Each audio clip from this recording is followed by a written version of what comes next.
Good morning student. आज मैं आपको सर्वनाम बताऊंगी। सर्वनाम भाषा के अंतर्गत आता है। भाषा वह साधन है जिससे मनुष्य अपने विचारों का आदान प्रदान करता है। पिछली कक्षा में हमने पढ़ा संज्ञा। संसार के किसी भी प्राणी, वस्तु, स्थान, जाति या भाव दशा आदि नाम को संज्ञा कहते हैं। अब सर्वनाम। संज्ञा के स्थान पर आने वाले शब्दों को सर्वनाम कहते हैं। जैसे यह, वह, उसका, उसकी, तुम, मैं आदि सभी सर्वनाम शब्द हैं। सर्वनाम का अर्थ है सबका नाम। इसे एक उदाहरण के द्वारा वाक्यों जिसमें वाक्य हैं इसे समझ सकते हैं। यह सुमित है। सुमित मेरा सबसे अच्छा मित्र है। उसके पिताजी डॉक्टर हैं।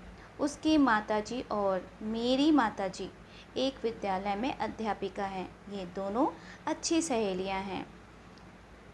उनका परिवार अक्सर हमारे घर आता है।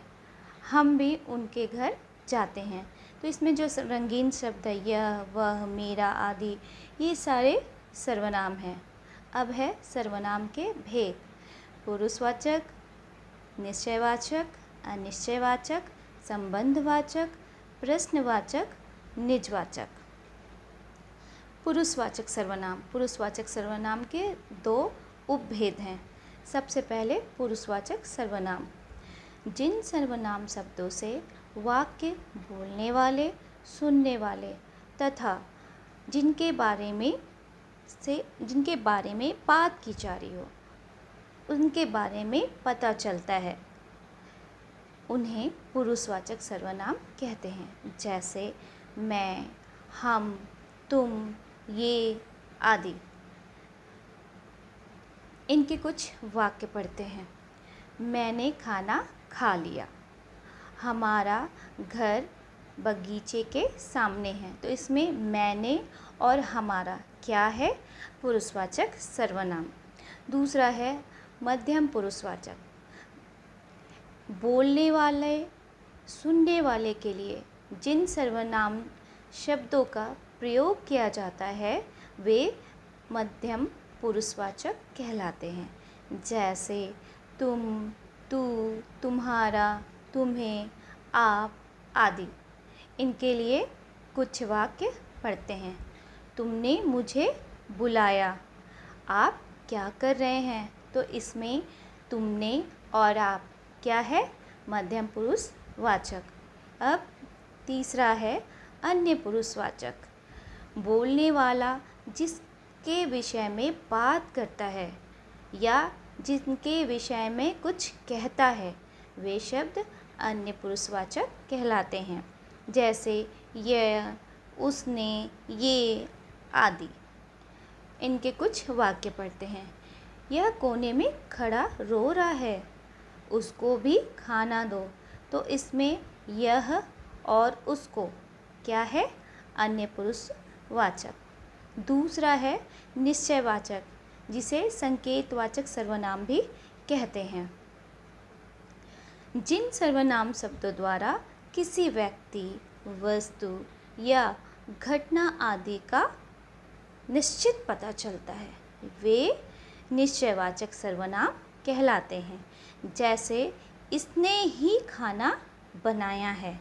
मैं कपड़े उससे ही धुलवाऊंगा। इसका मतलब है ये क्या है? निश्चित है, निश्चय है। इसीलिए ये निश्चयवाचक सर्वनाम है। इसके बाद है तीसरा अनिश्चयवाचक सर्वनाम। जो सर्वनाम शब्द किसी व्यक्ति, वस्तु, स्थान या घटना का निश्चित बोध नहीं करा पाते वे अनिश्चयवाचक सर्वनाम कहलाते हैं। जैसे लगता है कि वह किसी से बात कर रहा है। दरवाजे पर कोई खड़ा है। तो इसमें निश्चित नहीं है कि दरवाजे पे कौन खड़ा है और वह किसी से बात कर रहा है। तो इसमें ये निश्चित नहीं है कि कौन है जिससे वो बात कर रहा है। इसीलिए ये क्या है? अनिश्चयवाचक सर्वनाम। अब है चौथा संबंधवाचक सर्वनाम। जो सर्वनाम शब्द वाक्य में आए दूसरे सर्वनाम शब्दों से संबंध बताते हैं वे संबंधवाचक सर्वनाम कहलाते हैं।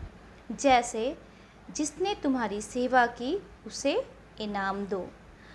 वह आया है जिसे आपने बुलाया था। तो इसमें क्या है, जिसने और उसे, इन दोनों में क्या है, संबंध है। जिसने तुम्हारी सेवा की उसे इनाम दो, तो ये संबंध है क्योंकि जिसने सेवा की उसे ही इनाम मिलेगा ना। वह आया है जिसे आपने बुलाया था, मतलब मैंने जिसको बुलाया था वही आया, तो ये क्या है, एक दूसरे से संबंधित है। पांचवा प्रश्नवाचक सर्वनाम। जिन सर्वनाम शब्दों का प्रयोग किसी व्यक्ति, वस्तु अथवा स्थान के विषय में कुछ प्रश्न पूछने के लिए किया जाता है उन्हें प्रश्नवाचक सर्वनाम कहते हैं। जैसे दरवाजे पर कौन खड़ा है, तुम कहाँ जा रहे हो, तो इसमें क्या है, प्रश्नवाचक है, इसलिए ये प्रश्नवाचक सर्वनाम कहलाता है। अब है लास्ट छठा निजवाचक सर्वनाम। निज का अर्थ होता है स्वयं, मतलब मैं, खुद। इस प्रकार जिन सर्वनाम शब्दों का प्रयोग स्वयं, अपने या खुद के लिए किया जाता है उन्हें निजवाचक सर्वनाम कहते हैं।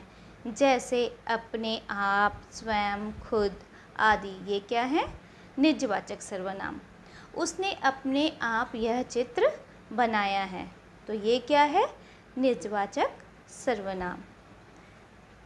धन्यवाद।